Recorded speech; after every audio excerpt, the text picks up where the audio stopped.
బంగారు కొండ సడి చేయకుండా ఎదలోని వెన్న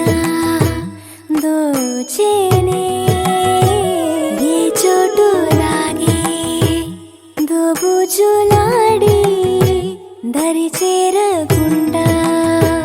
కాంచేనే నీవెక్కడున్నా కనిపెట్టలేనే కనిపించవే